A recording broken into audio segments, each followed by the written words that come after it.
فرق كبير بين ثقافة بلدنا وثقافة بلدكم.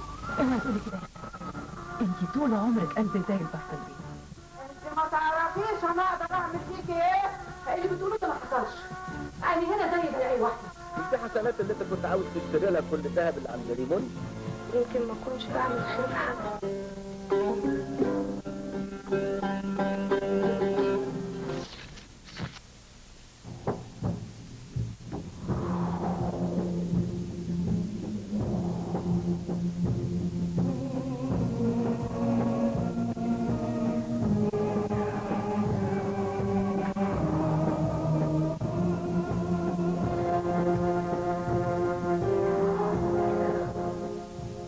بسم الله الرحمن الرحيم. الفتنة أشد من القتل، صدق الله العظيم. فكم تصح هذه الآية الكريمة في مشروع الشرق الأوسط الجديد ووالدته اليونيفيل، وفي فصل سياسي وعسكري جديد من المسرحية الأمريكية، مكتوب ومرسوم بطائرات أمريكا وبوارج إسرائيل وصواريخها ودباباتها في البر والبحر والجو. قتل للعباد وفتنة بين العباد، وفي مشروع قائم على التفتيت والتقسيم، سواء كان في شرق أوسط كبير أم صغير، قديم أم جديد، يبقى هو شرق أوسط أمريكي إسرائيلي يبدأ من تكبير مساحة الأردن لاستيعاب المزيد من الفلسطينيين، وتصغير مساحة السعودية في فتنة مذهبية، وشرذمة أرض العراق دولا فيدرالية عرقية وطائفية، وكل ذلك وغير ذلك تحت شعارات دولة جورج بوش في حرية ملغومة وديمقراطية موهومة، تقسم لبنان وتفصل كردستان، تقيم أكثر من عربستان. هذا فيما بعض أنظمة العرب بل أكثريتها لا تملك سوى الرضوخ والقبول والامتثال للأوامر والنواهي. فالعرب الآن عربان، عرب قاموا وانتصروا ولا تراجع إلى الوراء حتى زوال العدوان وانهيار الطغيان، وعرب أطاعوا وانصاعوا ولا تقدم إلى الأمام حتى حولوا أرض رسالات السماوات وبركات الخيرات ذهبا للمبعثرين وأسلابا للطامعين. يصح فيهم قول هنري كيسنجر: كلما حشرناهم في بيت الطاعة أطاعوا أكثر. وهذا قبل أن تحول مقاومة لبنان هذا الكلام إلى ركام، وهذا قبل أن يسارع المجتمع الدولي المتحيز دائما لإسرائيل والمتواطئ دائما مع إسرائيل إلى إنقاذ إسرائيل، ومعه وللغرابة فرنسا. نعم، فرنسا الشريكة مع واشنطن في القرار. من باريس أحد مراكز القرار نبدأ هذه الحلقة ومع هذا الشخص.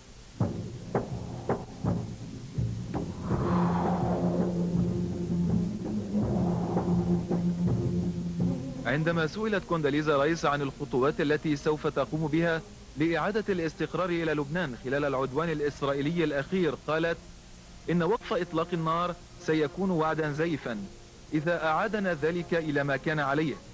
هذا شرق أوسط مختلف، إنه شرق أوسط جديد، إنه وقت عصيب نمر به حاليا. واستخدمت رايس تفسيرا غريبا للحرب قائلة: ما نراه هنا هو مجرد أوجاع الولادة لشرق أوسط جديد، ومهما فعلنا يجب أن نكون واثقين من أننا ندفع إلى الأمام بشرق أوسط جديد، لا العودة إلى القديم. بهذه التصريحات أعلنت كونداليزا رايس رؤية حكومتها من الحرب على لبنان، وفي موقف لا علاقة له بقضية تحرير الجنديين الأسيرين، بل بالسعي إلى جعل الوطن العربي بالكامل تحت الهيمنة الأمريكية. وفي تصريحات تزامنت مع زيارتها إلى المملكة العربية السعودية، حيث أعلنت بأنها تعتزم مطالبة المملكة المساعدة في فرض الاستقرار في العراق والتأثير على كافة العراقيين نحو المزيد من المشاركة في العملية السياسية، معتبرة أن الولايات المتحدة تعول على صياغة جديدة لحلفائها العرب المعتدلين لإعادة إطلاق مسيرة سلام يبدو في جميع صيغ الشرق الأوسط الكبير أو الصغير، الجديد أو القديم، بأنه ليس أكثر من مشروع استسلام.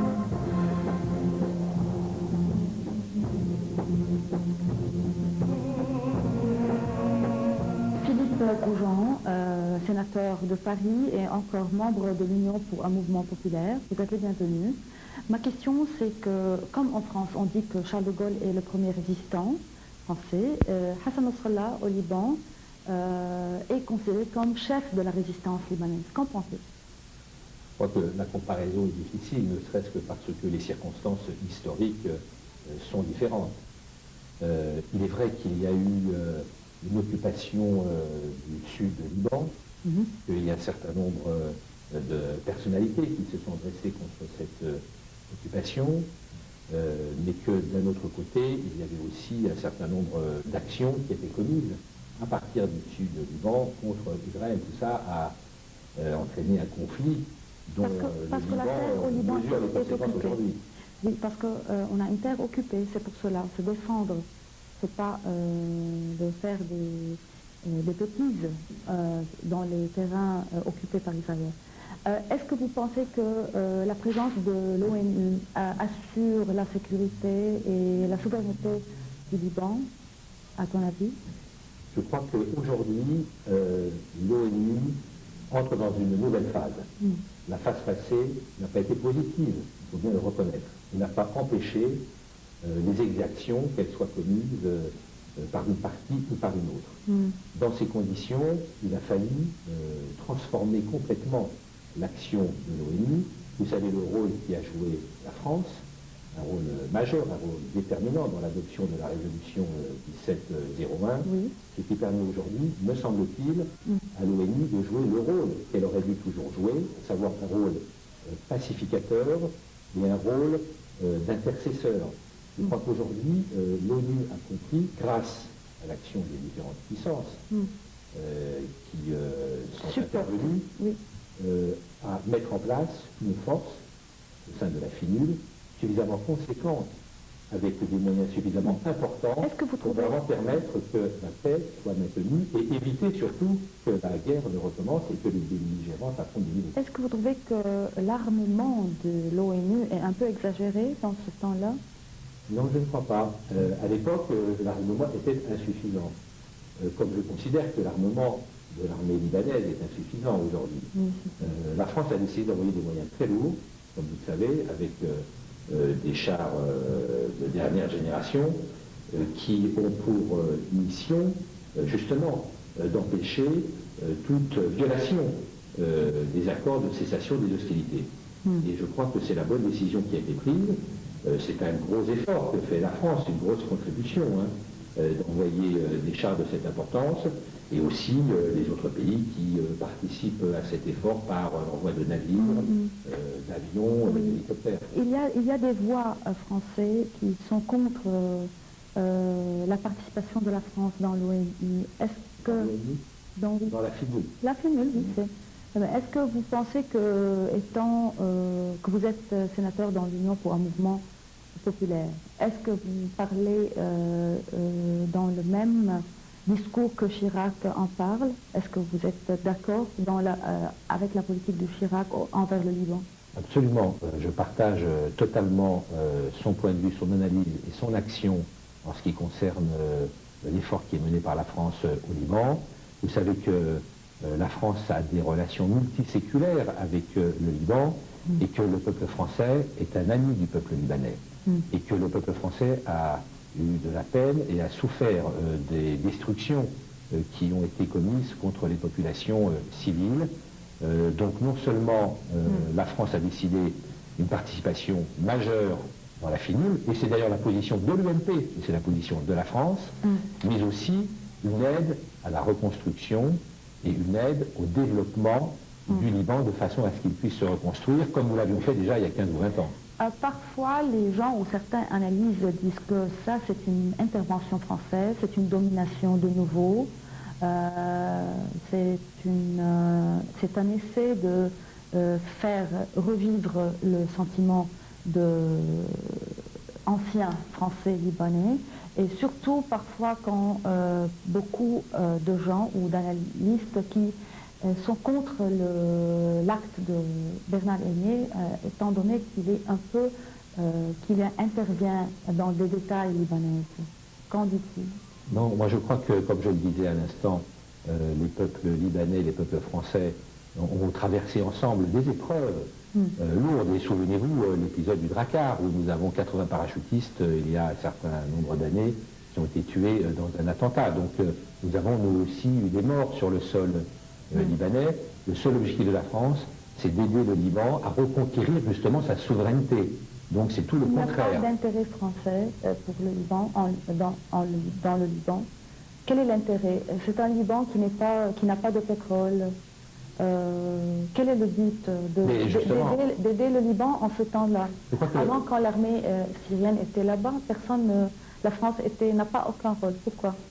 La France avait un rôle, mais ce rôle, la France veut le jouer uniquement dans le cadre d'une action internationale décidée par l'ONU. Et ce n'est absolument pas une politique unilatérale de la France au Liban, c'est une aide qu'apporte la France dans le cadre d'une décision de l'ONU, donc de toutes les puissances du monde, n'est-ce pas? C'est ce qui fait d'ailleurs qu'il n'y a pas d'action impérialiste de la France au Liban. C'est une aide qui est apportée dans un cadre multilatéral et qui doit permettre à la fois la reconstruction du Liban, la fin des hostilités et la reconquête de la souveraineté totale du Liban par rapport à toutes les tentatives. Parfois, on a le sentiment on a le sentiment que la résistance libanaise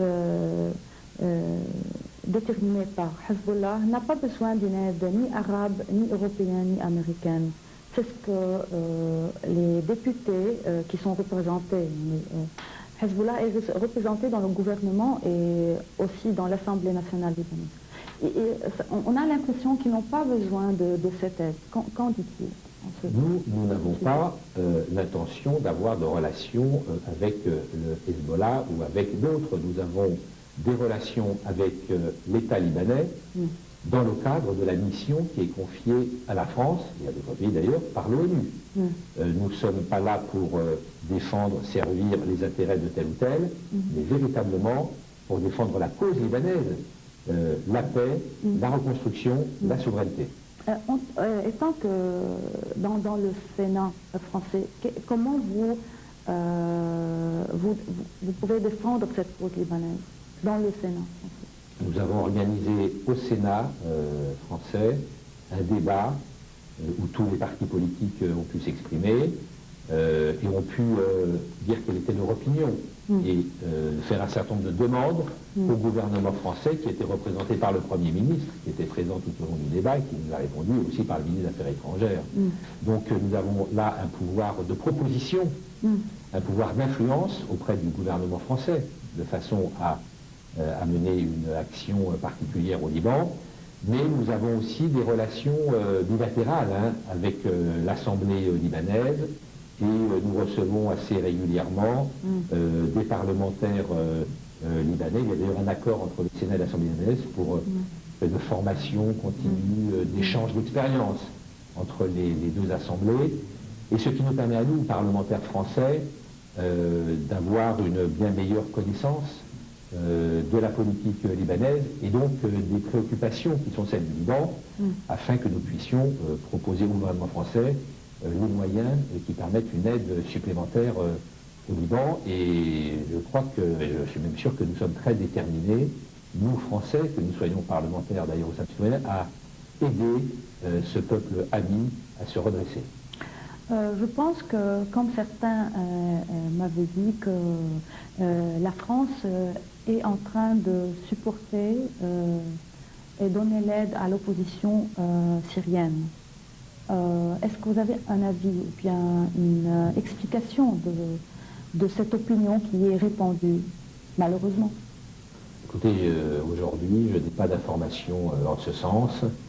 Il y a un certain nombre d'enquêtes qui sont menées concernant l'assassinat de l'ancien Premier ministre, Rafik Hariri, et tant que ces enquêtes n'ont pas été menées jusqu'à leur terme, effectivement, il y a là une difficulté particulière dans les relations entre la France et la Syrie. Moi, je vous remercie pour votre temps. Tout d'abord, Philippe Goujon, conseiller de Paris, sénateur de Paris et membre de l'Union pour un mouvement populaire. Merci beaucoup. Merci à vous. Merci beaucoup.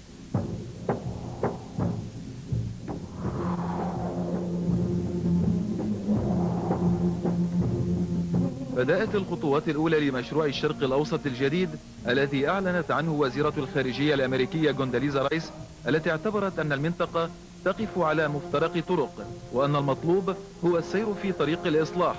وقد سارع العديد من الأنظمة العربية الاستجابة لها، وذلك رغم أن المشروع يوسع منطقة الشرق الأوسط إلى ما هو أكبر وأوسع لينضم أيضا تركيا وباكستان وأفغانستان وإسرائيل. وسعت واشنطن للحصول على تأييد كامل من مجموعة الدول الثماني للمشروع الذي سعت أمريكا من طرحه إلى تحقيق مصالحها ومصالح حلفائها خصوصا إسرائيل، ولو عبر ادعاء بأن المشروع يهدف إلى إنجاز إصلاح اقتصادي واجتماعي عبر دعم الديمقراطية وإقامة ما يسمى بالحكم الصالح وتشجيع التعليم وتحرير المرأة، وفيما وصف بأنه تهديد للأنظمة العربية بتغيرها إذا لم تلتزم بالمخطط الأمريكي المرسوم.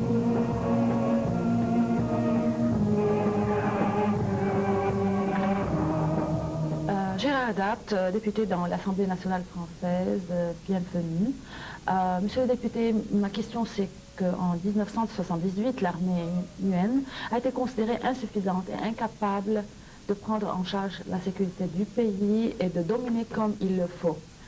Est-ce que la même situation est maintenant dans votre opinion? Je pense que la situation est différente pour deux raisons. D'abord, la mission est différente, parce qu'il s'agit là véritablement d'une action visant à épauler l'armée libanaise pour éviter toute renaissance de conflit, de quelque sorte qu'il soit et de quelque origine qu'il soit, dans le sud Liban, oui. Avec, deuxième différence, des moyens qui sont beaucoup plus conséquents, et en particulier des moyens lourds, des moyens de surveillance, des missiles.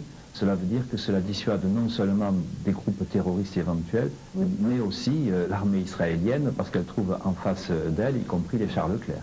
Un article pour l'écrivain Oumaima Abdellatif. Le nouveau projet du Moyen-Orient a pour but de donner un nouveau rôle pour les pays de l'Atlantique. L'arrivée de l'armée UN au Liban, puis à Darfour, elle fait partie de ce plan. Qu'est-ce que vous dites? Moi, je crois que l'arrivée de la force internationale a été souhaitée par le Liban, souhaitée par la France et par l'Europe. Et que pour la première fois, on peut dire que c'est une force majoritairement européenne qui est présente. Et l'Europe n'adhère pas du tout au plan du Grand Moyen-Orient du président Bush. L'Europe n'a pas adhéré à la vision militaire avec l'action israélienne de vouloir désarmer le Hezbollah par la force. Et l'Europe apporte une vision différente aussi de celle des États-Unis sur le problème palestinien. Donc cette force, je pense qu'elle est une chance aujourd'hui pour la paix, parce qu'elle ne sera pas aux ordres de la volonté américaine ou israélienne, mais elle sera véritablement une force indépendante au service notamment de la souveraineté libanaise. Mais parfois, quelqu'un qui dit, il y a des analyses qui disent que cette force est faite, ou elle est au Liban pour protéger Israël, pas le Liban. Quel est le rôle exact de cette force? Pour le moment, c'est grâce à cette force qu'il y a eu le retrait israélien, et que la reconstruction dans les villages, que les déminages pourront se dérouler au mieux. Si cette force n'était pas venue, Israël serait toujours là. Est-ce que vous trouvez que un des buts de cette force est de découvrir les bases de Hezbollah, observer leur Non, absolument pas. Leur plan. Le rôle de cette force est d'épauler le déploiement de l'armée libanaise. Le problème des armes du Hezbollah, c'est un problème libanais. À propos des secrets du Hezbollah, est-ce que cette résistance, est-ce que vous trouvez qu'il y a un danger, ou bien est-ce que vous croyez dans le futur qu'il y aura un clash entre les Finul et Hezbollah? Moi, je ne crois pas à des clashs entre la FINUL et le Hezbollah. L'action de la FINUL a été approuvée par le gouvernement libanais avec le Hezbollah. Oui. La présence de la FINUL s'est faite avec l'accord du gouvernement libanais et du Hezbollah. C'est l'armée libanaise qui, aujourd'hui, a l'autorité. La force de la FINUL est là pour épauler l'armée libanaise. Par ailleurs, les représentants du Hezbollah, et notamment de proches collaborateurs de Hassan Nasrallah, ont bien affirmé que les casques bleus, quelle que soit leur nationalité, n'avaient rien à craindre du Hezbollah. Certains considèrent que la façon avec laquelle l'armée UN est entrée au Liban reste anonyme, et d'autres ignorent jusqu'à maintenant son vrai rôle. et comment elle peut s'adapter avec l'armée libanaise?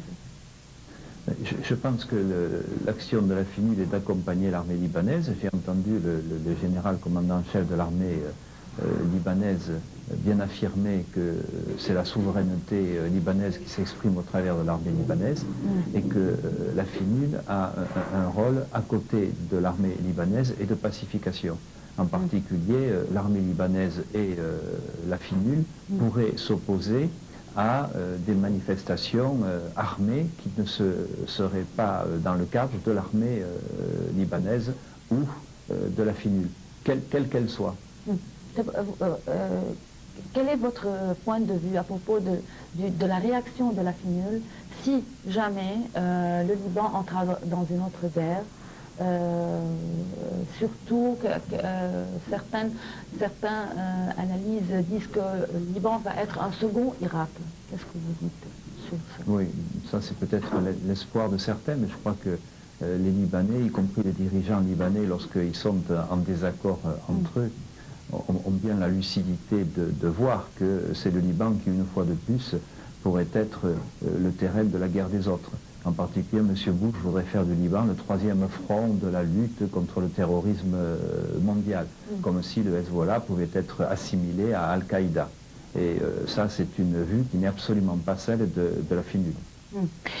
Une autre question, Monsieur le député. Au début, la France n'était pas convaincue d'envoyer son armée, de participer au Liban avec la FINUL. Mais après ça, elle a eu des garanties. Quelles sont ces garanties qu'elle a obtenues? Si, la France était tout à fait disposée au départ. Il y a peut-être eu un problème de communication. La France d'abord était présente dans la FINUL, ensuite a envoyé en urgence, vous le savez, 200 hommes qui ont été les premiers à arriver sur le plan du génie pour assurer l'action des convois humanitaires.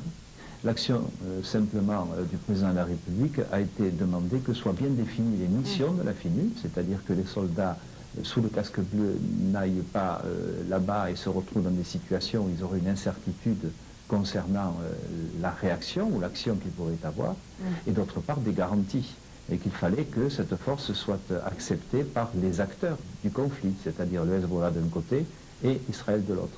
Ces garanties du côté d'Israël et ces garanties du côté du Hezbollah dans le cadre du gouvernement libanais ont été obtenues, et donc la France s'est engagée au sein de la FINUL avec un contingent important. Ehud Olmert a dit avant que l'idée de propager l'armée UN sur les frontières est une possibilité très lointaine. Pourquoi, à la fin de la guerre, il a accepté de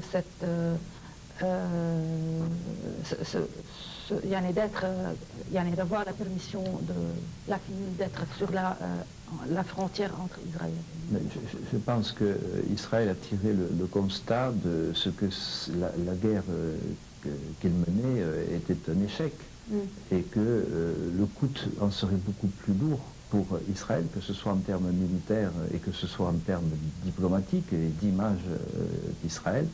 Et je pense que les Américains aussi, à partir d'un certain moment, ont jugé qu'il fallait absolument stabiliser la situation.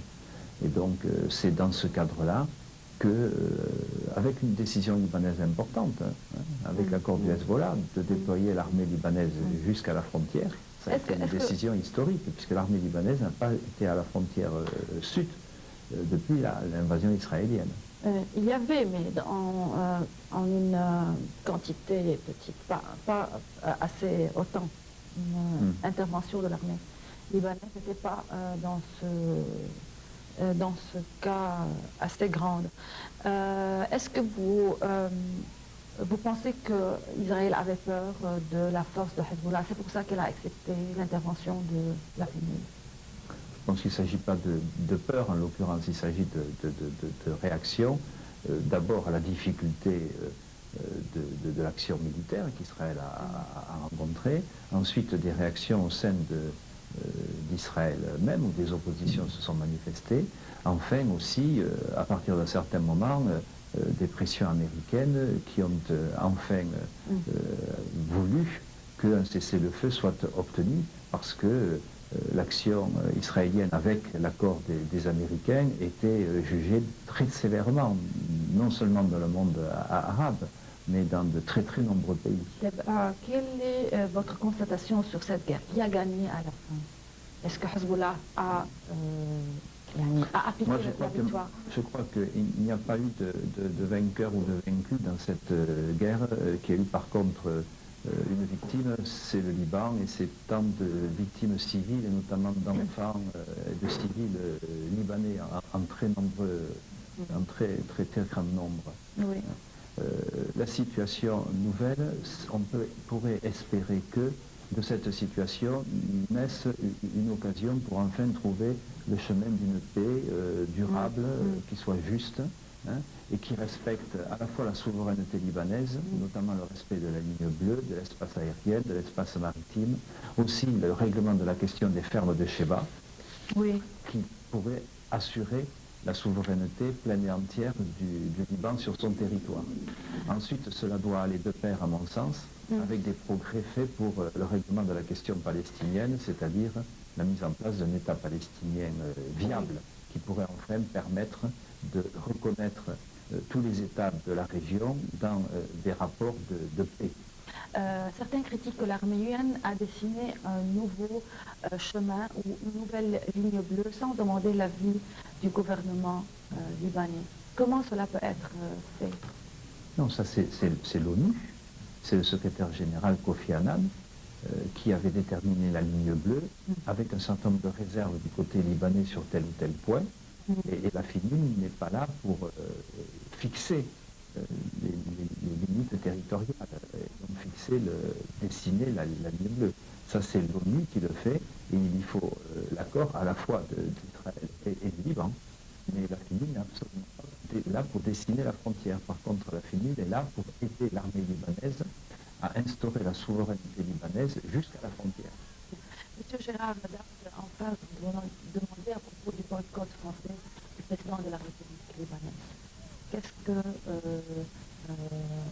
vous pensez dans le futur à propos de la relation française-libanaise dans ces conditions politiques? Moi, il y a longtemps que je souffre du fait que la relation Chirac et le président Hariri a un petit peu écrasé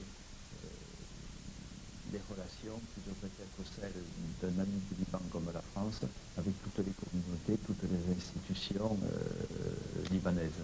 Oui. Depuis l'assassinat du président Rafik Hariri, cette situation s'est tendue dans la mesure où le président Chirac a rompu les rapports avec Bachar el-Assad, parce qu'il considère que Bachar el-Assad a trahi les espoirs qu'il avait mis en lui au moment de la succession en Syrie, et d'autre part, il considère que le président Laoud a toujours été trop dans la ligne syrienne, et surtout que les soupçons qui pèsent sur les services de renseignement syro-libanais dans l'organisation de l'attentat contre Rafik Hariri et dans un certain nombre d'attentats doivent être levés dans un sens ou dans l'autre. Ce que l'on peut dire, c'est que jusqu'à ce que le rapport de l'ONU soit remis, il n'y a pas de coupable désigné. Il y a des soupçons qui ont pesé sur un certain nombre notamment de généraux libanais. Oui. Il n'y a pas d'accusation directe qui ait été portée contre le président Laoud. Donc je pense que cette relation d'État à État, à l'heure actuelle, n'est pas normale. Et il est malencontreux, par exemple, que le président Laoud n'ait pas été invité en tant que tel, que chef d'État institutionnellement installé, à la conférence sommet sur la francophonie à Bucarest. Monsieur Gérard Dapt, je vous remercie, député dans l'Assemblée nationale française. Vous êtes le bienvenu. Merci beaucoup.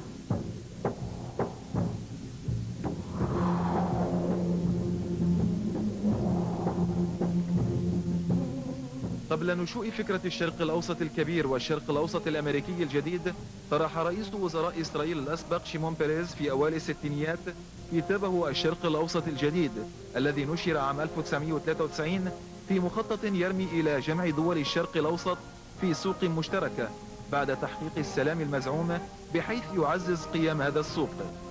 كما يقول بيريز بأن هذا يحمي المصالح الحيوية ويصون السلام على المدى البعيد.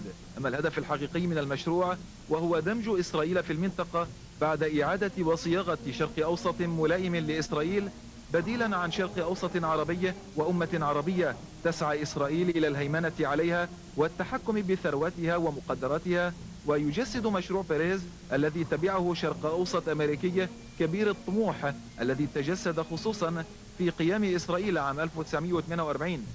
وقد كشف بيريز عن نياته وأهدافه في مقابلة صحفية نشرتها فصلية الشرق الأوسط في آذار مارس 1995 بأن هدف إسرائيل المقبل يجب أن يكون الانضمام إلى جامعة الدول العربية، مستدركا بالقول: أعتقد أن جامعتهم العربية يجب أن تسمى جامعة الشرق الأوسط، وعندئذ يمكن لإسرائيل أن تنضم إليها. نحن لن نصبح عربا، ولكن الجامعة يجب أن تصبح شرق أوسطية، فالجامعة العربية، قال بيريز، أصبحت جزءا من المنطقة.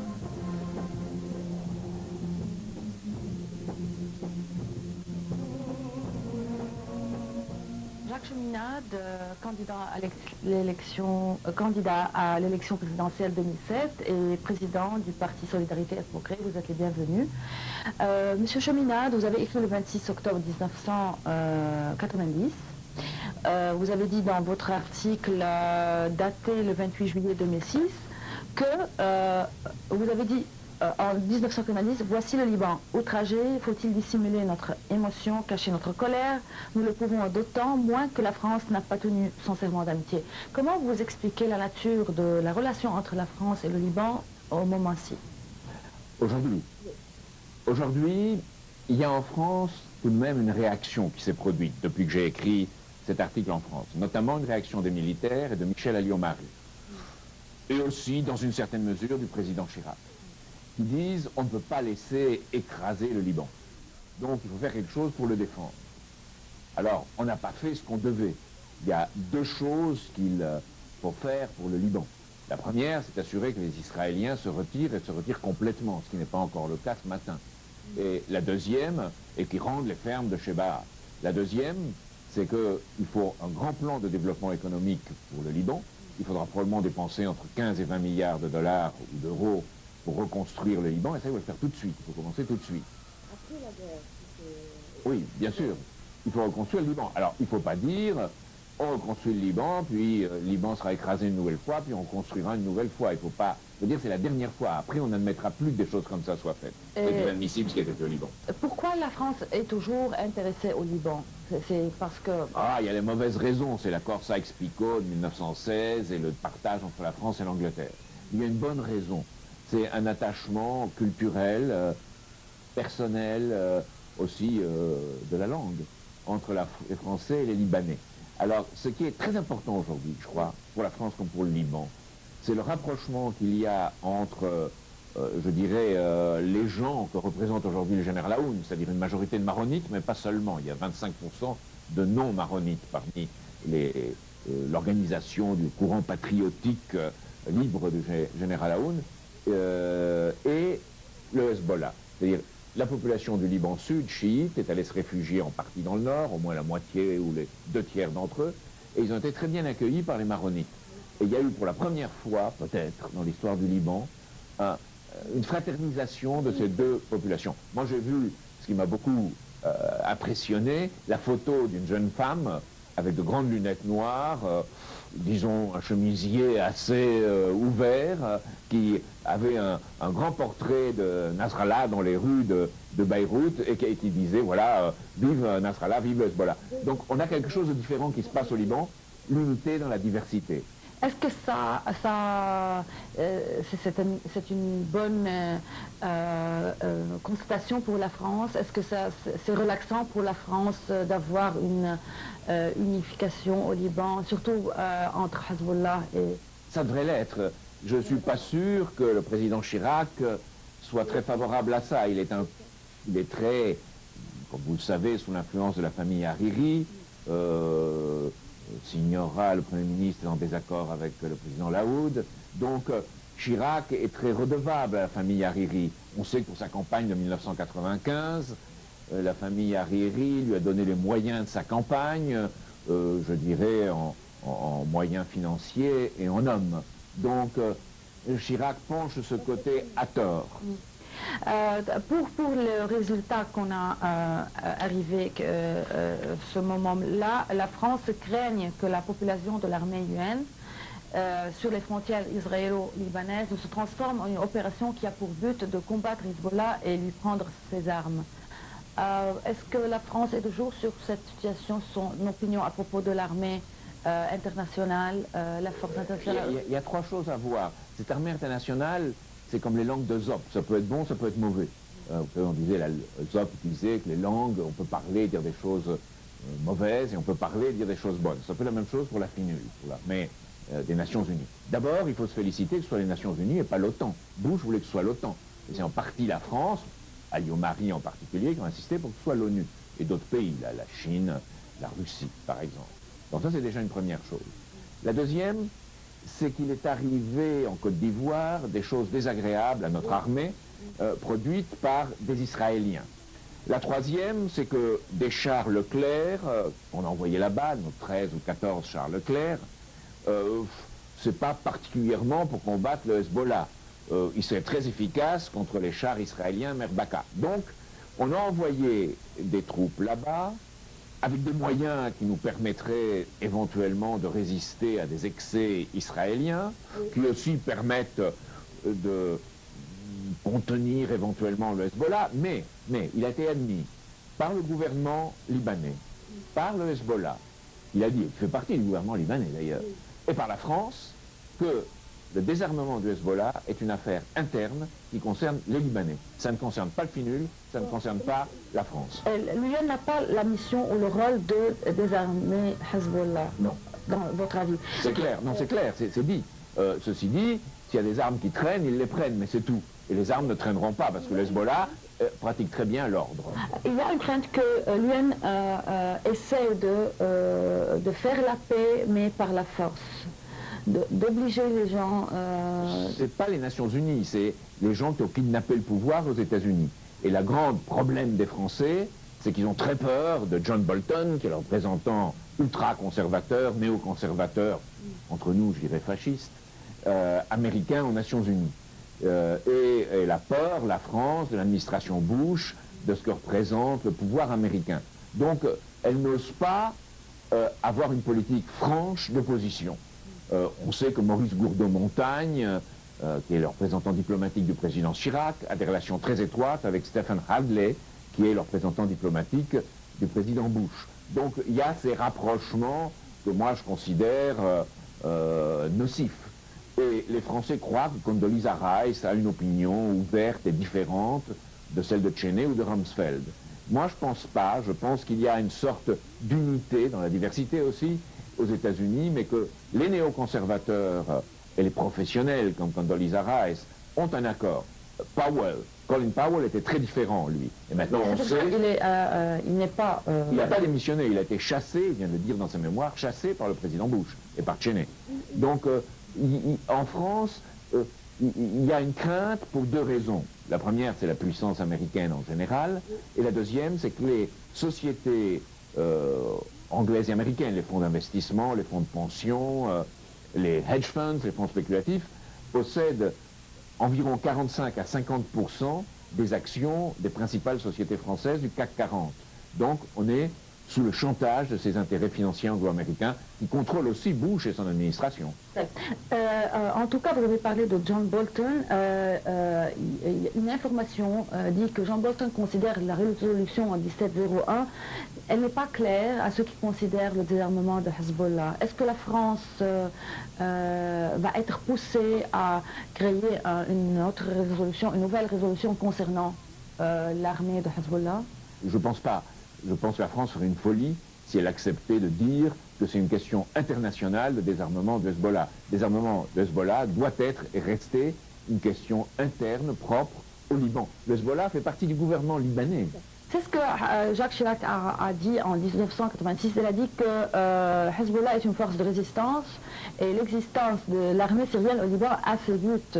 Elle est exigeable. Il faut... Pourquoi il a changé d'avis? Qu'est-ce qui a changé dans sa politique envers le Liban et après? C'est c'est le chantage exercé sur lui et les pressions, disons, pour utiliser un mot plus poli, exercé sur lui après l'assassinat de Hariri, je pense. Et c'est aussi le fait que, après avoir mis son veto à la guerre de Bush contre l'Irak, Chirac a reculé. Et que, dans son propre gouvernement, il y a un parti de la trahison qui est représenté par Nicolas Sarkozy. Nicolas Sarkozy est le grand ami de Bibi Netanyahou en Israël. Il n'était même pas avec Sharon, il était avec le plus extrême, avec Netanyahou, qui est un ultralibéral en même temps qu'un militariste, et qui fait peu de cas des libertés publiques. Et, comme vous le savez, Sarkozy est allé voir Bush aux États-Unis et a fait grand cas que Bush l'ait reçu. Donc, Sarkozy est le caniche anti-américain de George Bush. Pourquoi anti-américain? Parce que Bush trahit les États-Unis. Et les équipes qui sont autour de Bush sont des traîtres au mandat historique des États-Unis. C'est-à-dire qu'ils trahissent les États-Unis de Lincoln, de Roosevelt, des pères fondateurs. Ce qu'ils défendent, c'est les intérêts financiers anglo-américains, et ils représentent ces intérêts financiers anglo-américains que représente aussi Sarkozy. Sarkozy, dans ce sens, est contre les États-nations, c'est-à-dire qu'il admet que les puissances financières prennent le contrôle d'États-nations, ce qui est en train de se passer aujourd'hui. Regardez en France, on privatise tout, on laisse des intérêts étrangers prendre le contrôle de la France.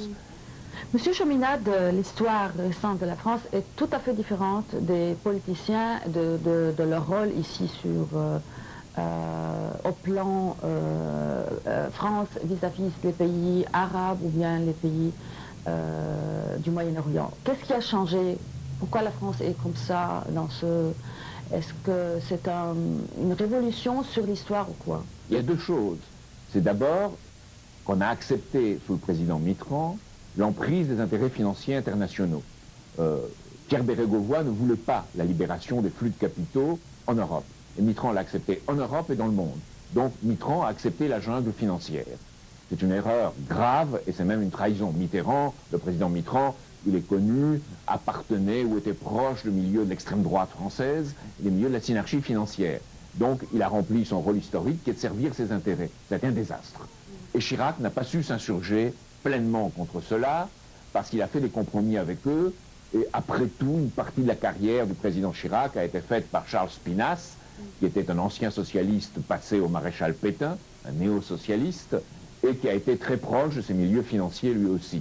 Donc voilà un problème de la France. Nous sommes occupés par des forces financières qui nous ont chassés de notre propre pays. Et ça, c'est le sens de ma campagne présidentielle. On doit arrêter ces forces financières qui exercent une emprise et un contrôle de la France, qui contrôlent le gouvernement américain et qui promeuvent la guerre. Parce qu'on est aujourd'hui dans une crise du système financier et monétaire international ultime, c'est-à-dire tout ce système est en train de craquer. La faillite de hedge fund Amarante n'est qu'un signe qui vient de se produire. 6 milliards de dollars, d'un seul coup. Mais il y en a beaucoup d'autres qui sont menacés. Il y a toute la bulle du logement, la bulle de l'immobilier aux États-Unis, en Espagne, en Angleterre. Il y a toute l'affaire des spéculations sur les matières premières. Donc c'est un système très menacé. Et les gens qui possèdent ce système, qui en sont les possédants, qui le dominent, veulent maintenir leur pouvoir par la guerre. Ils veulent le maintenir à tout prix. D'où le chantage à la guerre permanente, la guerre préventive, la guerre contre les États faillis ou les États voyous menée par ces milieux. Et c'est eux le plus grand danger dans le monde. Est-ce que la France vit en ce moment-là le sentiment de récupérer sa tradition, son traditionnelle influence sur le Liban et essayer d'intervenir dans les moindres détails de la politique interne libanaise? Elle ne devrait pas. Peut-être certains en rêvent, mais elle ne devrait en aucun cas. Je pense que la France doit aider le Liban à réaliser son unité dans la diversité et dans l'indépendance. C'est-à-dire que de ce point de vue, le mémorandum d'entente entre le général Aoun et le Hezbollah est extrêmement important et prometteur. Maintenant, il faut aller plus loin. Il faut intégrer les sunnites dans cela. Donc, c'est un grand problème qui ne concerne pas seulement le Liban. Michel Barnier a dit qu'il faudrait que la France soutienne, Michel Barnier qui n'est pas toujours très intelligent, mais qui pour une fois a dit une chose intelligente, il a dit qu'il faut un plan Marshall pour le Liban. Moi, je dis non. Il faut un plan pour toute l'Asie du Sud-Ouest de développement pour intégrer ces différentes composantes. Pour le Liban, il faut que nous fassions plus parce que c'est un pays vis-à-vis duquel la France a des responsabilités particulières. Et cette unité dans la diversité est précieuse au Liban parce qu'il y a quand même une démocratie au Liban. Il y a quand même des gens qui se parlent d'affiliations religieuses ou ethniques différentes. C'est précieux comme modèle pour toute l'Asie du Sud-Ouest. et c'est dans toute l'Asie du Sud-Ouest aussi, qu'il faut faire ce plan de développement mutuel. Mon ami américain Lyndon LaRouche a présenté ce plan, et moi-même je l'ai soutenu à Doha en 2004 au Qatar. Curieusement, après, je n'ai plus été invité. Moi, je vous remercie pour cette interview. Jacques Geminade, candidat à l'élection présidentielle 2007 et président du Parti Solidarité et Progrès. Merci beaucoup. Merci, je pense à tous mes amis libanais et à ceux qui, j'espère, le deviendront.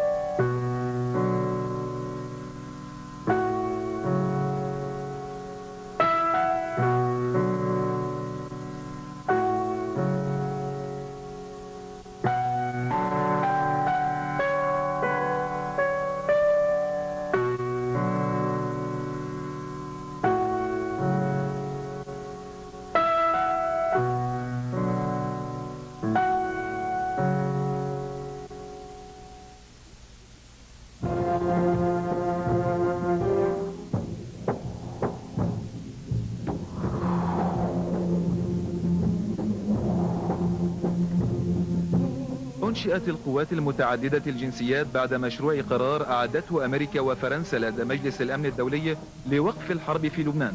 وأعطيت هذه القوات بموجب المشروع حق القتال والردع، لكن المشروع باء بالفشل، وصدر بديلا عنه القرار الدولي 1701 الذي تقرر فيه إرسال قوة دولية جاءت امتدادا لقوات اليونيفيل لحفظ السلام، والتي تتولى مراقبة وقف إطلاق النار ودعم انتشار الجيش اللبناني في جنوب لبنان وضمان وصول المساعدات الإنسانية إلى المدنيين وعودة النازحين إلى قراهم. لكن التصريحات التي صدرت عن وزيرة الدفاع الفرنسية أشارت إلى أن قوات اليونيفيل يجب أن تكون رادعة وقادرة. وفي تفسير فرنسي خاص للقرار الذي أشادت به المستشارة الألمانية أنجيلا ميركل، بل وكشفت عن أهدافه الحقيقية بالقول إن القرار سيتيح لألمانيا حماية إسرائيل، ما يعني بالتالي تحويل قوة حفظ السلام إلى قوة مساندة لإسرائيل ومنتهكة لسيادة لبنان وحريته ووضعه تحت السيطرة الأمريكية والإسرائيلية، وبقرار دولي وفي تفسيرات وصفت بأنها انحراف وتجاوز لصلاحيات مجلس الأمن ولمفهوم عمليات قوات حفظ السلام الدولية، خصوصا بعد أن سبق هذه التفسيرات تصريحات لوزيرة الخارجية الأمريكية كونداليزا رايس خلال مؤتمر روما بأن القوة الدولية يجب أن تكون قوة محاربة ولديها القوة والمقدرة لتحقيق ما أسمته بالسلام. وعزز هذا التوجه الأمريكي موقف إسرائيلي عبرت عنه صحف العدو جاء فيها أن إسرائيل لا تريد قوة مراقبة بل قوات دولية مسلحة ذات صلاحيات، وذلك بعد أن صرح رئيس الوزراء الإسرائيلي إيهود أولمرت أنه يفضل قوة تشارك فيها الدول الأوروبية والعربية تكون مهمتها نزع سلاح حزب الله ومنع وصول السلاح إليه من أي مصدر وخصوصا سوريا، وأن إسرائيل تريد من قوة الاتحاد الأوروبي أن تكون ذات قدرات عسكرية تسيطر على الممرات بين لبنان وسوريا وتنتشر في الجنوب اللبناني، ودائما تحت ذريعة مساعدة الجيش في هدف أساسي لا علاقة له لا بجيش لبنان ولا بالسلام، بل موجزه نزع سلاح حزب الله واستسلام لبنان.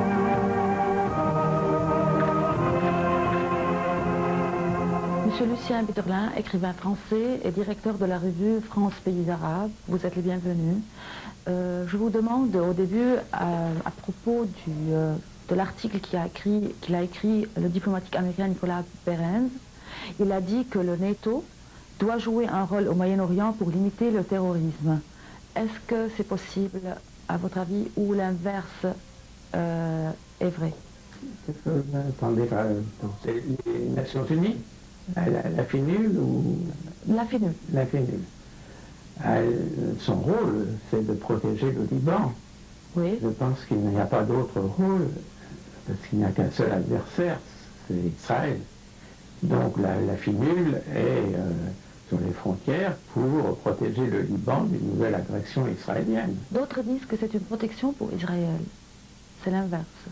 Bon, ça peut être une protection pour Israël, mais en fait, le fond du problème, c'est que c'est le Liban qui est fragilisé après les terribles bombardements meurtriers de l'été dernier. Donc, c'est pas Israël qui est menacé.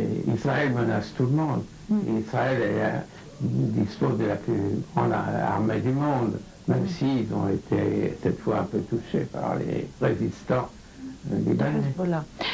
Selon l'AFP, l'agence France Presse, les habitants de Cana, le village localisé au sud du Liban, croient que la force internationale, la FINUL, est venue au Liban pour protéger Israël et aider le président Bush à réaliser son nouveau projet pour le Moyen-Orient.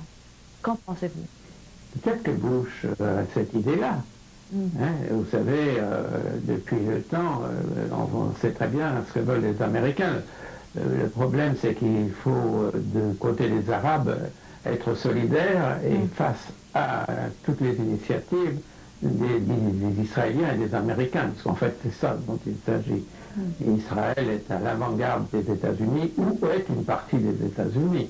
Et donc, comme ils ont un grand plan de rénovation de cette région, il y a des menaces qui planent sur les Arabes de la part des Israéliens.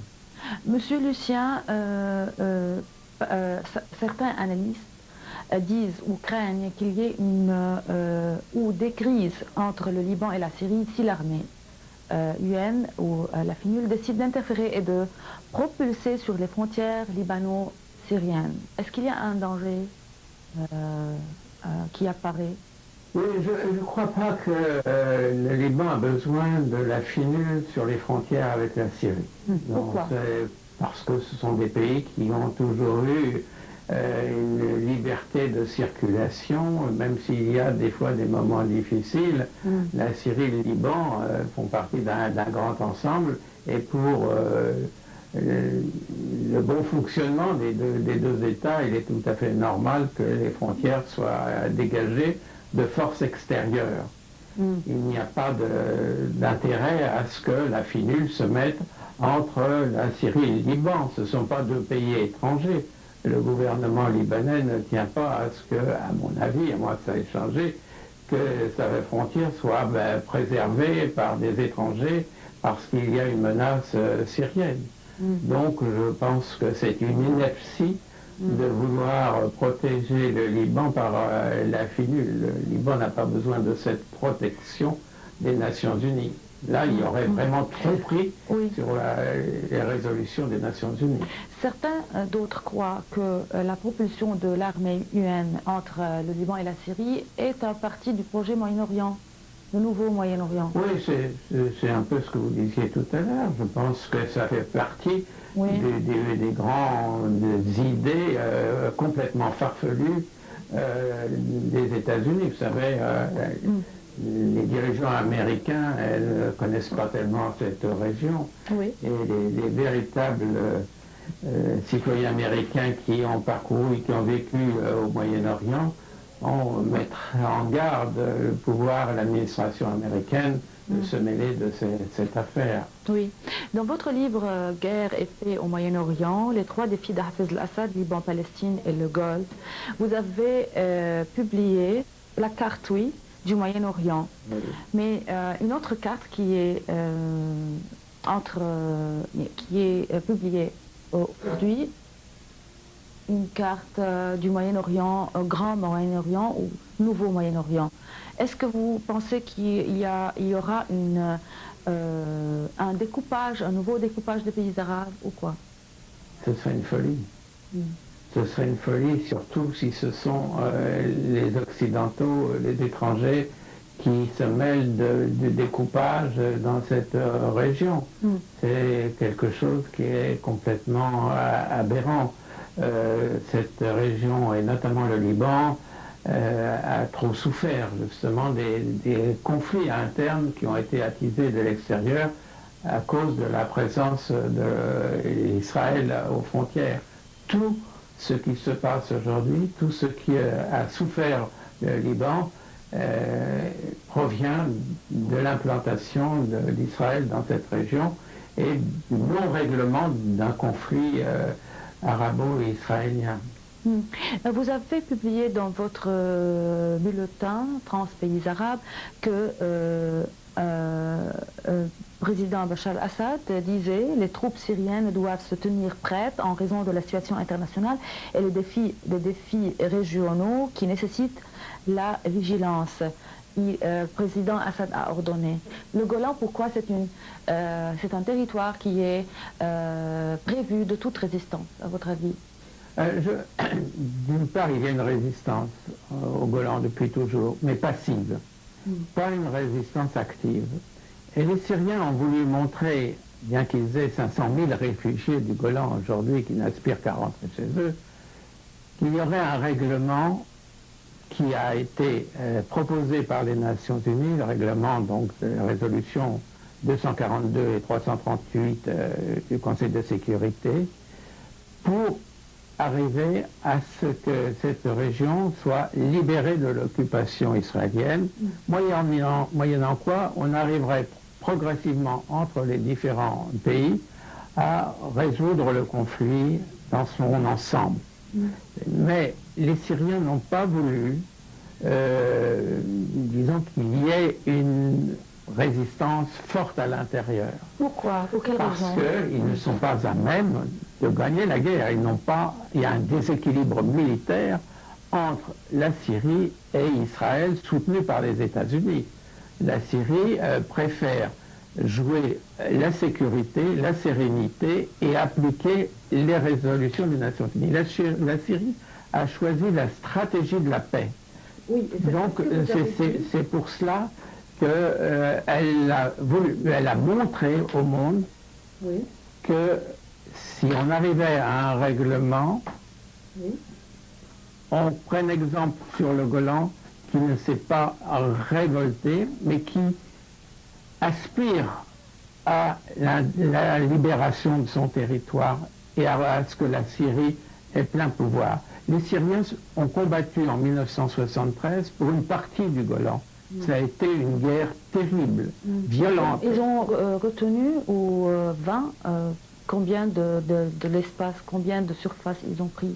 Oh, je pense qu'ils ont récupéré, je ne suis pas certain du chiffre, mais à peu près un tiers de ce qui a été occupé par les Israéliens. Les Israéliens ont eu de fortes pertes, mais les Syriens aussi. Et au moment où s'est arrêtée la guerre, les Égyptiens ont cessé eux-mêmes, puisque c'était une guerre où la Syrie et l'Égypte la menaient contre Israël. Donc, à ce moment-là, les Syriens avaient déjà une bonne partie du Golan. Mais ensuite, il a fallu, jusqu'à Quneitra, ce qui a été quelque chose d'horrible, que j'ai visité tout de suite après sa libération. Oui. Donc, ils sont, eux, face à l'opinion internationale en disant, quand une résolution est signée et appliquée par nous, n'ayez aucune crainte, ça ne bouge pas, on applique cette résolution totalement. Ce qu'ils ne font pas les autres. C'était le 13 mars 1991, vous avez dit aussi dans votre livre, après 7 heures d'entretien avec Hafez al-Assad, le secrétaire d'État américain James Baker déclare « Il y a une tentative sérieuse de la part du gouvernement de Damas d'aller de l'avant dans le processus de paix. Est-ce que vous croyez que Bachar al-Assad, le président de la Syrie, est capable, ou bien c'est l'opportunité maintenant pour une paix avec Israël ou quoi? Oui, après il y a eu Clinton. Clinton, en 2000, juste avant la mort d'Hafez al-Assad, avait aussi avait progressé avec Ehud Barak et avec Hafez al-Assad. Et Clinton dit bien que ce sont les Israéliens qui reculent devant une possibilité de solution. Moi, je crois que le président Bachar el-Assad, il l'a dit et redit, est tout à fait disposé à ce qu'il y ait un règlement global, non seulement la Syrie, mais la question palestinienne. Parce que tant qu'il restera la question palestinienne, tant qu'il y aura l'occupation israélienne en Palestine, en Cisjordanie, on voit ce qui se passe à Gaza, il n'y aura pas de solution possible. Il faut régler tout.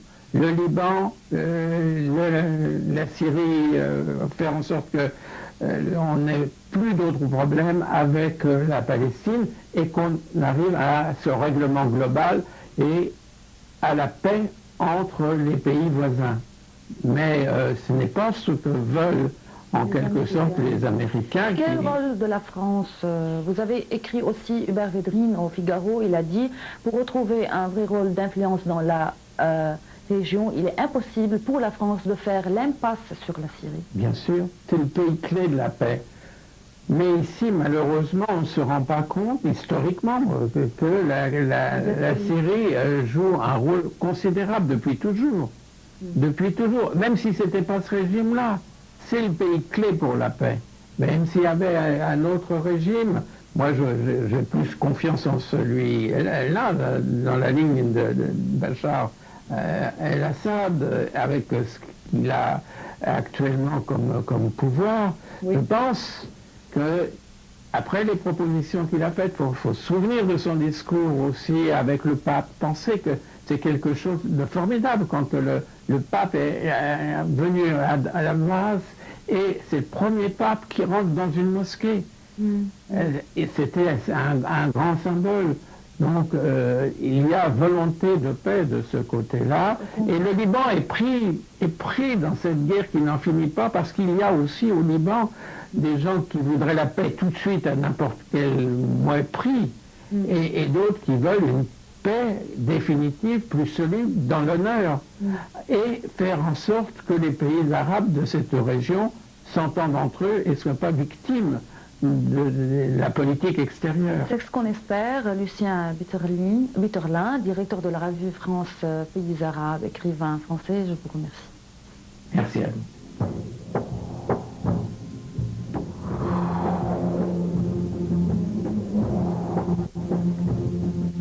منذ تولي المحافظين الجدد قيادة أمريكا من البيت الأبيض ورئاسة بوش الابن، ومنطقة الشرق الأوسط تحظى باهتمام ورعاية هذه الإدارة التي انتهجت سياسة استعمارية قديمة في إثارة النزاعات والخلافات في المنطقة وتشجيع الفتن الطائفية والعرقية وهدم البنية التحتية لمقومات الحياة في العديد من دولها من فلسطين والعراق ولبنان.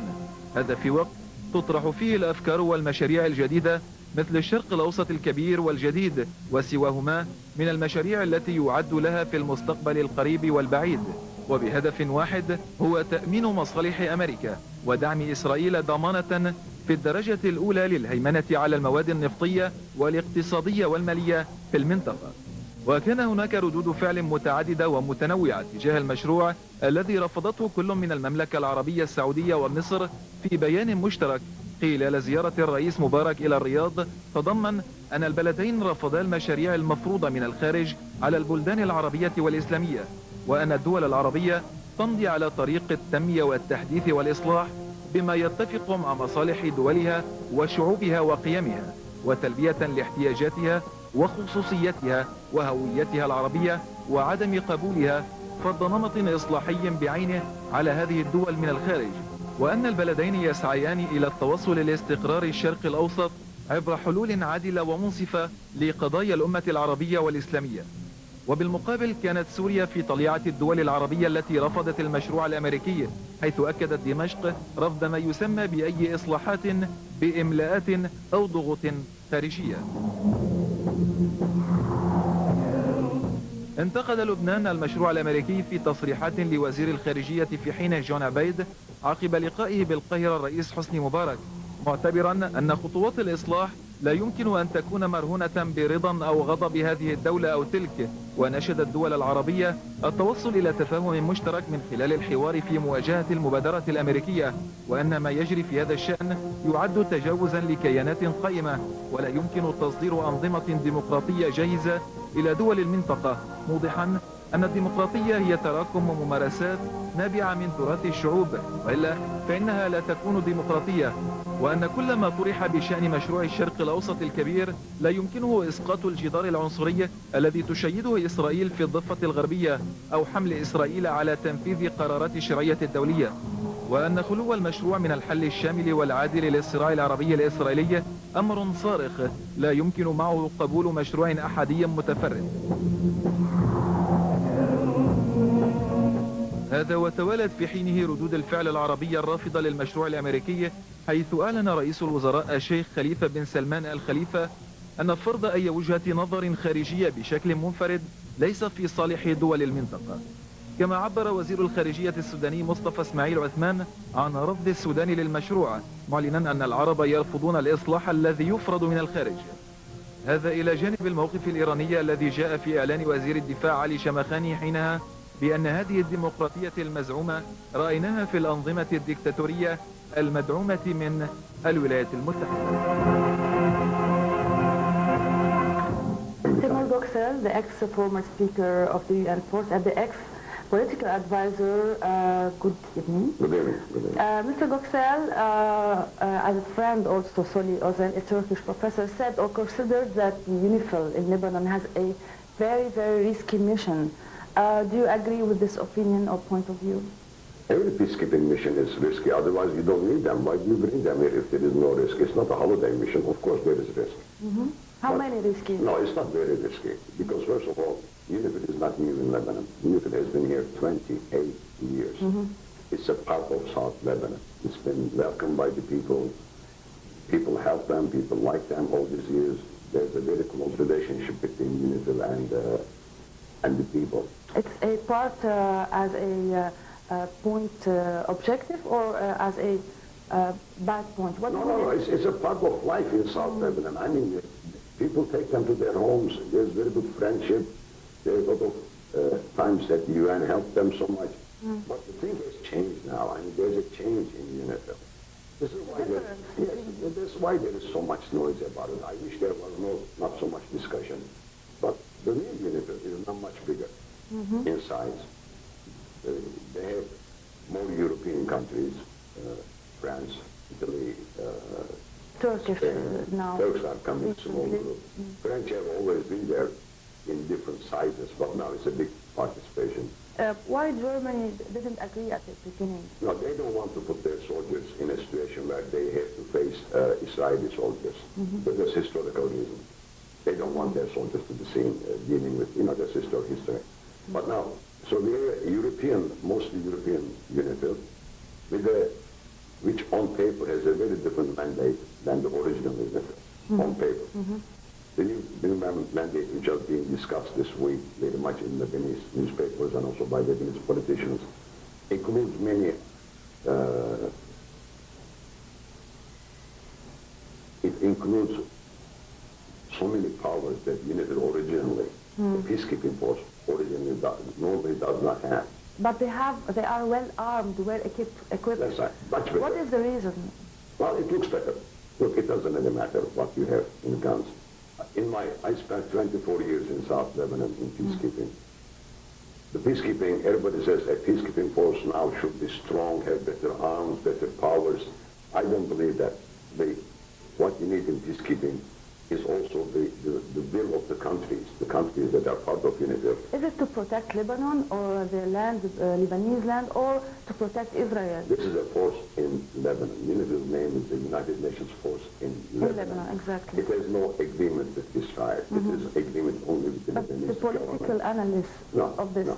Do you think that for 1 minute, that in case something happens in South Lebanon and somebody opens fire to Israel, you think UNIFIL is going to go and fight to protect Israel? No, it's not going to happen that way. What is the reason for the army or to having such army? In UN, there is a new fashion. It's called a robust force. Robust means strong, So you give better guns, you give better powers, and it looks strong. It doesn't make too much difference. The original UNIFIL, if you ask me, had more authority than this force.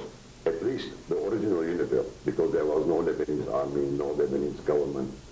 When UNIFIL first came here, don't forget, the war was between the Palestinians and the Israelis, not the Lebanese. So UNIFIL had its own checkpoints, UNIFIL stopped people, UNIFIL confiscated guns, UNIFIL detained people, UNIFIL did everything. Who gave the orders to do this? Oh, the UNIFIL force commander. Is it related to the Lebanese army or? Of course now, the situation is different. Now you have the Lebanese army.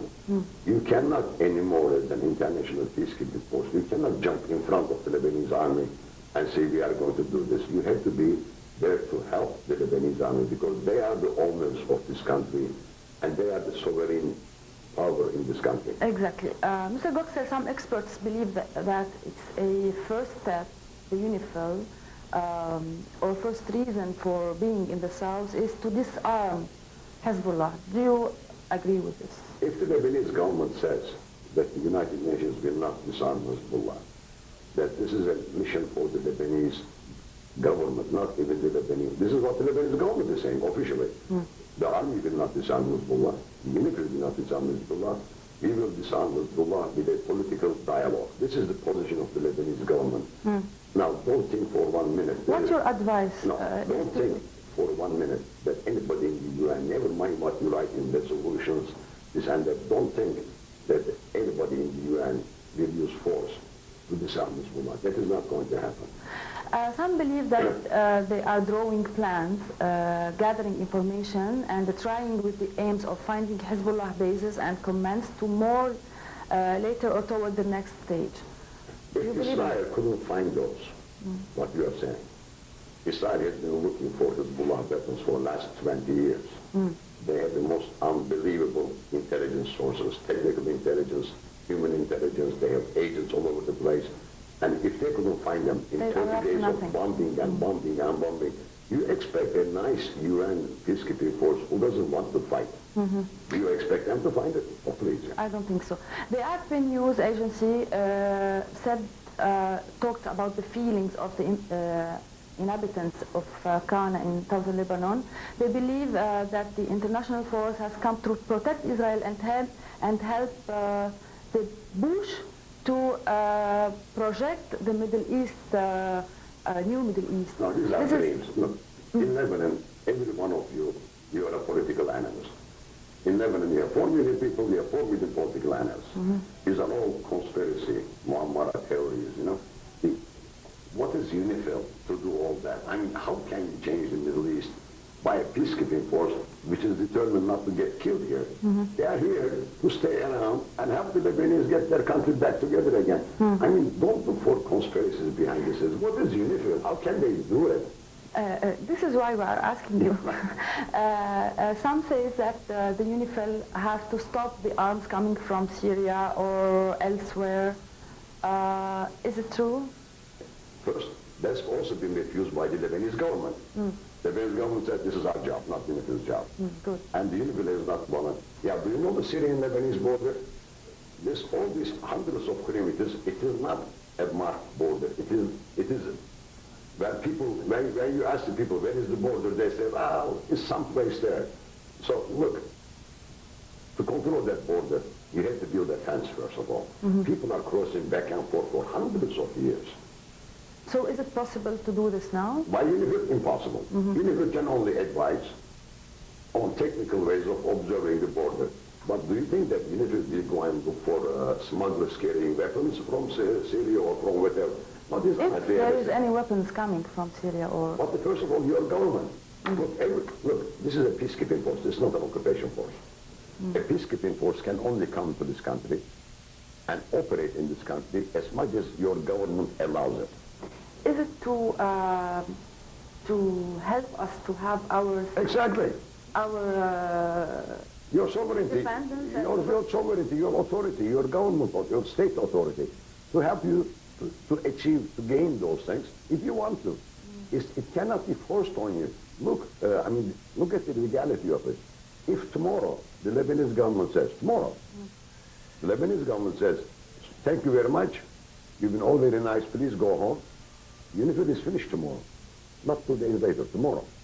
So I mean, be careful. This government, this force is not the occupation force. It is here because you, the Lebanese, want it, and it can only do what your government will allow it to do. Turkish Prime Minister Erdogan said the presence of Turkey in the UNIFIL will strengthen Turkey's position in the area. What does it mean in the... Look, I was lecturing about this just 2 days ago in Istanbul. Turks are a bit overstating the case. Turkey wants to come back to the Middle East because, not because of controlling the Middle East, because we have turned our back as Turkey to the Middle East. Look, this area was ruled by the Ottomans for 400 years. And we forgot about it as Turkey. And we tried to become European. Now, the new government is showing more interest in the Middle East. What he's saying is, we are trying to come back to the Middle East to show that we are interested, that we are a Middle Eastern country. But with 300 soldiers, Maria, who are you going to, what are you going to change? what is the alliance? There is an alliance between Israel and Turkey. Not an alliance, it's a military cooperation. Wait a minute. All the countries who come here have relations with Israel. Right? With 300 Turkish engineers who will be building houses and fixing bridges, you cannot change the politics of the Middle East or Turkey. No, this is a symbolic move to show, and it was, I couldn't believe it, how much argument there was in Turkey about this. Because people didn't want Turkish soldiers to come here. What they said, because we had the same objective. No, not because of that. No, everybody knows that. I'm not ignoring it. But in Turkey, the argument was not about the Armenian objection. In Turkey, the debate was, are we going there to serve American or Israeli interests? Or to help Lebanon. That's right. This was the whole argument. It was the longest argument I could never believe. Somebody says that it's an international occupation. Now, if you put an occupation force here, you are going to get in trouble. Listen to me. I've been in South Lebanon all these years. If this force ever makes a big mistake, political mistake, individual mistakes are possible. I mean, I can, by mistake, offend you or insult you because I don't know your lifestyle or something. These are individuals. I'm not talking about. But on a political level, if the UN makes this mistake of going beyond what is allowed by the Lebanese government, then you become an international occupation force. And the Lebanese history that I've been here all these years is a very negative history for occupation forces. When the people see you as an occupation force, this country becomes something else. Normally, as a foreigner, you are very welcome in Lebanon. People are very nice to foreigners. Exactly. Lebanon is a very different country. We are asking, or how do you explain that in Gaza, it must be a UN force? Why Israel don't agree or it don't come there? Well, because UN force, in Gaza you have a law and order problem. They have an internal law and order problem, first of all. Never mind the side now. The Palestinians themselves have not agreed what they want to do or how they run their own country. So the force that has to go there has to use force. I mean, it must use force. And first of all, the Israelis know, and everybody else knows, that we cannot bring an international force that will be using that kind of force against the people to impose law and order. So what is the point of it? I mean, but what I want to say is that Israel has always avoided UN forces. Oh yes, they don't like UN forces because they now little like unity because they're not very sure how it will work. Because Israel from 1978 onwards, they all want the UN to work as an anti-terrorist force, to use guns and take weapons and shoot people, and they want them to serve, to help the Israeli security, right? So therefore, if you don't do that, look, it's going to start very soon here also, don't worry about it. Very soon, they are watching Lebanon. Very soon you will hear. Give it 2 weeks, 3 weeks, you will see the Israeli complaints, oh, this UNIFIL is the same as before, they are not doing anything, they are not controlling the guns, Ahmed is carrying a machine gun, Mohammed has something. It's going to start. Don't worry about it. We'll come back to that. So do you think that even the presence of Hezbollah, of the UNIFIL didn't take from Hezbollah any influence in the south? It did. Like this. How? It slowed down their freedom of movement. Right? I mean, in the old days, but it's not only UNIFIL. Now you have the Lebanese army in the south. Before, when the country was under the control of Syria. It was a Lebanese army, but not very small, this size, yeah. not this size. But now it's a different story. Before, the country was under control of Syrians. So Hezbollah had total freedom of movement around. Now, it will slow down a bit because Hezbollah, but be careful. Hezbollah has always been very careful with the Lebanese army. That's why UNIFIL feels safe. Very respect. Exactly. And the people also, the people in the south, their feeling for Lebanese army is very different. They love the Lebanese army. Big respect, but now, so Hezbollah. But I tell you something else. I was in South Lebanon the first day you heard the name Hezbollah, right? 1983. Nobody knew what Hezbollah was. Believe me, from that day, for 20 years, I did not see one Hezbollah man carrying a Kalashnikov. Forget the missile, rockets. They're always very careful. They don't make a public show of their presence. They're very, there's no... Because they are really resistant, maybe. They don't want to show themselves. And especially when the Lebanese army comes, They said, no, it's the army's job. Mr. Göksel, how do you foresee the future and our relation between Hezbollah, the UNIFIL, and the Lebanese army in the south? What is your view? What's coming? Well, look, the conflict is not over. This is a temporary stop, what we have now. The conflict is still there, right? The conflict between Israel and Hezbollah, the conflict is still there. UNIFIL will buy you time. It will buy time, it will keep the area quiet. With the Lebanese army, it will stabilize the area. Now, it's up to the politicians to find a solution to the conflict between Israel and Hezbollah. Because Israel is not satisfied with the end of this war. More than Hezbollah. Right? So, this is a timeout. I mean, they are not happy with the result of this because they wanted to restore their credibility, do you think that their we'll image. get back into the south in a second war in Lebanon? Well, the potential is always there. Not very soon, no. It will take a long time. But unless a solution is found to the conflict, this is management of the conflict, not a solution. Unless you find a solution to the conflict, it will come back. Not soon, but it will come back. About the Hajar, Israel is still there, or she didn't want to go out. What is your opinion? It's very simple. Gajar village has grown beyond its normal limits and has gone into Lebanese territory by the villagers during the occupation years until 2000 because Israel had moved the fence into Lebanon because they are taking water from Balzani springs there. They are taking water. So they had positions. So the village developed into Lebanon. But in the year 2000, when Israel withdrew and UN was marking the blue line, we saw that the blue line goes right in the middle of the village now because the village has grown big. Now, the Israelis wanted to put a fence. The Gajar people complained. No, because our family, we have a house here, so for political reasons, they want to be nice. What is the solution?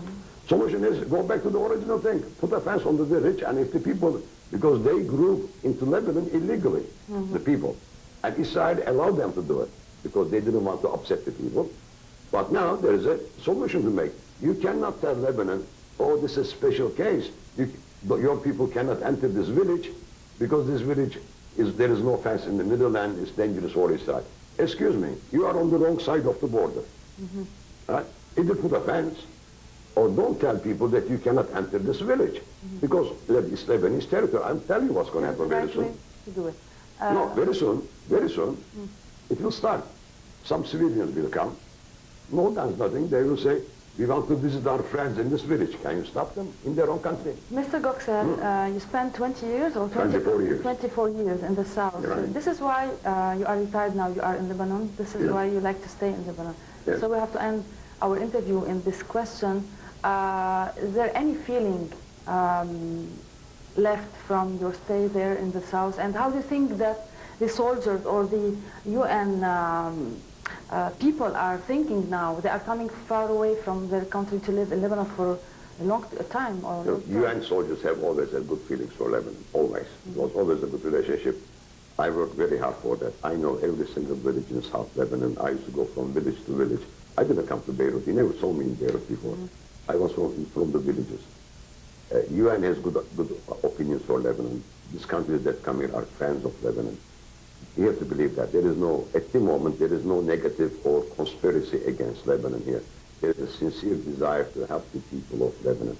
And the only reason I stayed here is because, look, I don't have to stay here. I finished my job with the UN 3 years ago. And this year I was planning for a beautiful summer holiday when the shelling started here and the attack started. I didn't have to stay. I have no official job. No, but I stayed because I thought I could help. I could help by talking to the press, giving them information. So I stayed. Why? I don't have to stay. I have no official job.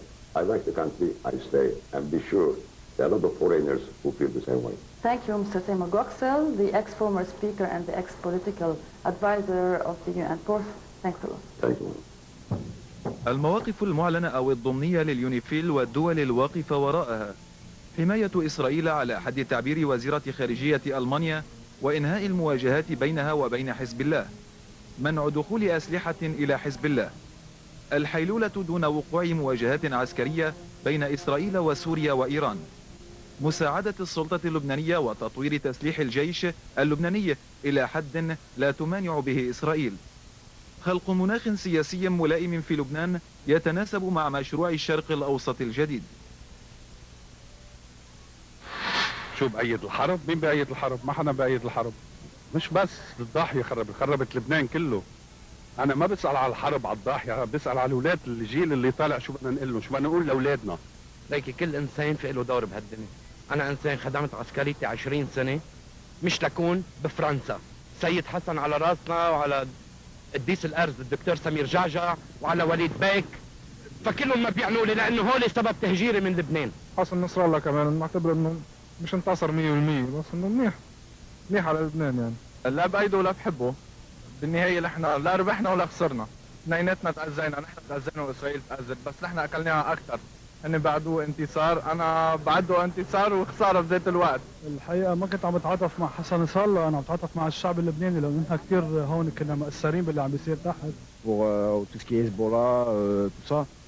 Enfin moi, je suis ni contre ni pour parce que je me mets pas à fond là-dedans. منقذ لبنان إنسان في نطف الضمير جاي ما يسرق.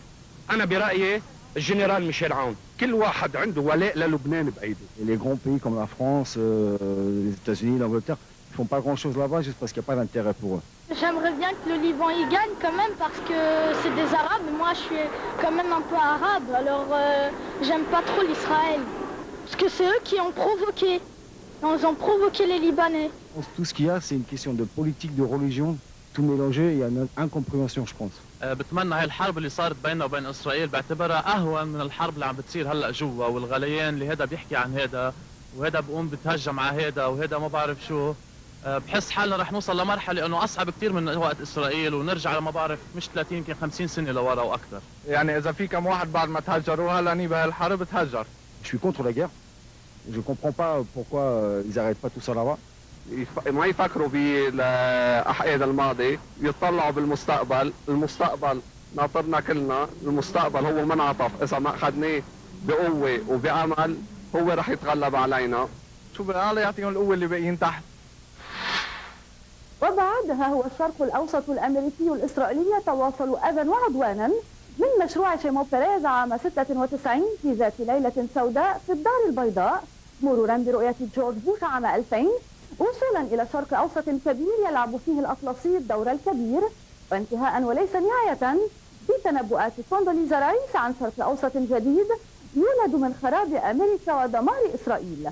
ولكن متى يدرك بعض حلفاء أمريكا وإسرائيل والوكلاء في الداخل مما يتوقعون العون والدعم من قوات دولية ما لم يدركه جنرال فيتنام ويليام ويستمولاند، بأنه كلما ارتفعت طائرات أمريكا في الجو كانت تتزايد هزيمتها على الأرض.